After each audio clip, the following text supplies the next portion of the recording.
നമസ്കാരം സുഹൃത്തുക്കളെ, competitive exam സഹായി എന്ന യൂട്യൂബ് ചാനലിലെ ഫസ്റ്റ് കണ്ടൻറ് വീഡിയോ ആണിത്. ഞാനിന്ന് പറയാൻ ഉദ്ദേശിക്കുന്നത് നമ്മുടെ ഈ കോമ്പറ്റേറ്റീവ് എക്സാം ഫീൽഡിലെ ഏറ്റവും ഇമ്പോർട്ടൻ്റ് ആയിട്ടുള്ളൊരു ടോപ്പിക്കിനെ പറ്റിയാണ്. റിവിഷൻ. എല്ലാവർക്കും അറിയാം റിവിഷൻ എന്താണെന്നൊന്നും പറയേണ്ട ആവശ്യമില്ല, എല്ലാവർക്കും അറിയുന്ന കാര്യം തന്നെ. മിക്കവരുടെയും വിചാരം, അല്ലെങ്കിൽ മിക്കവരും തെറ്റായി ധരിച്ചിരിക്കുന്നത്, നമുക്ക് അവൈലബിളായ ടൈമിൽ എത്രത്തോളം റിസോഴ്സസ് നമുക്ക് ഡിപ്പെൻഡ് ചെയ്യാൻ പറ്റും, എത്രത്തോളം അറിവ് നമ്മൾ ഉള്ളിലേക്ക് എടുക്കണം, അത്രയാണ് നമുക്ക് വിജയിക്കാൻ പറ്റുക എന്നുള്ളതാണ് പലരും തെറ്റിദ്ധരിച്ചിരിക്കുന്നത്. പക്ഷേ ഇവിടെ റിസോഴ്സിനേക്കാളും ഇമ്പോർട്ടൻ്റ് ആയിട്ടുള്ളൊരു കാര്യമുണ്ട്. പക്ഷെ റിസോഴ്സ് ഇമ്പോർട്ടൻ്റ് അല്ല എന്നല്ല ഞാൻ പറഞ്ഞു വരുന്നത്. റിസോഴ്സിനേക്കാൾ ഇമ്പോർട്ടൻ്റ് ആയിട്ടുള്ള ഒരു കാര്യമാണ് റിവിഷനാണ് നമ്മുടെ സക്സസ് മന്ത്രം എന്ന് പറഞ്ഞിരിക്കുന്നത്. വിജയിച്ചിട്ടുള്ള എല്ലാവരോടും ചോദിച്ചോ, എല്ലാവരും പറയുന്നത് റിവിഷൻ എന്ന് തന്നെയായിരിക്കും.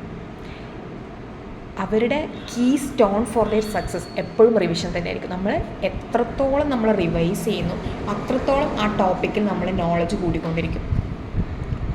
Maximum resource and less revision അല്ല, ലെസ് റിസോഴ്സ് ആൻഡ് മാക്സിമം റിവിഷനാണ് നമുക്ക് വിജയത്തിലേക്ക് വേണ്ട സാധനം.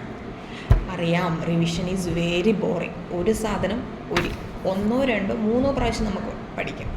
അതൊരു 10 പ്രാവശ്യം 15 പ്രാവശ്യം ഒരു 2 മാസം മുഴുവൻ ഒരു വർഷം മുഴുവൻ പഠിക്കുക എന്ന് പറയുന്നത് വളരെ ബുദ്ധിമുട്ടുള്ള കാര്യം തന്നെ. അതെല്ലാവർക്കും അങ്ങനെയാണ്. നിങ്ങളോട് മത്സരിക്കുന്ന എല്ലാ കാൻഡിഡേറ്റ്സിനും ഉള്ള പ്രശ്നമാണത്. റിവിഷൻ നമ്മളിപ്പം നമുക്ക് എത്ര ഇഷ്ടപ്പെട്ട ഒരു സിനിമയാണ് അല്ലെങ്കിൽ ഒരു മ്യൂസിക്കാണ്, നമുക്ക് എപ്പോഴും അത് തന്നെ കേട്ടുകൊണ്ടിരുന്ന നമുക്ക് മടുക്കും, എന്തായാലും മടുക്കും. അത് മനുഷ്യൻ്റെ ഒരു ഇതാണ്. അപ്പം അത് മടുക്കുന്നതിന് നമുക്ക് കുറ്റം പറയാൻ വേണ്ടി പറ്റും.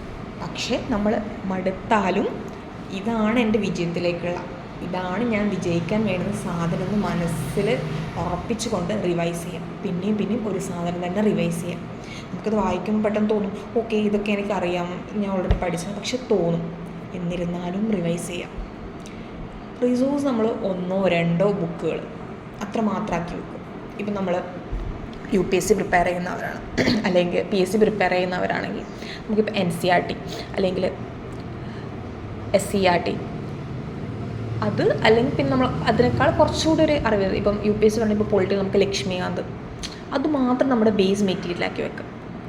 മാർക്കറ്റിൽ ഒരുപാട് റിസോഴ്സസ് അവൈലബിൾ ആണ്, ഒരുപാട് ബുക്സ് അവൈലബിൾ ആണ്, ഒരുപാട് ഇതുപോലെ കോച്ചിങ് ക്ലാസ്സസിൻ്റെ നോട്ട്സ് അവൈലബിൾ ആണ്, ഒരുപാട് വീഡിയോസ് അവൈലബിൾ ആണ്. എല്ലാം കയറി നമ്മൾ പഠിക്കേണ്ട കാര്യമോ എല്ലാം കയറി വായിക്കേണ്ട കാര്യവും ഇല്ല. നമ്മൾ ഇപ്പം UPSC ഞാൻ പറയുകയാണെങ്കിൽ പൊളിറ്റി ലക്ഷ്മികാന്ത് ഇറ്റ്സ് ഇനഫ്, അത് മതി. പിന്നെ കുറച്ച് എക്സ്ട്രാ ആയിട്ട് ചോദിക്കുന്നത് ഇപ്പോൾ കുറച്ച് ഫിലോസഫിക്കൽ ടൈപ്പ് ഓഫ് ക്വസ്റ്റ്യൻസൊക്കെ കാണുന്നുണ്ട്. അത് നമുക്ക് NCERTയിൽ ഏതാണോ ചാപ്റ്റേഴ്സിനാണോ അങ്ങനെ ഉള്ളത് അത് മാത്രം നോക്കിയാൽ മതി. അതായത് എല്ലാ NCERTയും വായിക്കേണ്ട ആ ഫിലോസഫിക്കൽ ക്വസ്റ്റ്യൻസിന്. ക്ലാസ് 11 and 12 പൊളിറ്റി NCERT മാത്രം മതി അതിന്. അപ്പം നമ്മൾ റിസോഴ്സസ് നമ്മൾ എത്രത്തോളം കുറക്കാൻ പറ്റും അത്രത്തോളം കുറച്ച് വെക്കുക.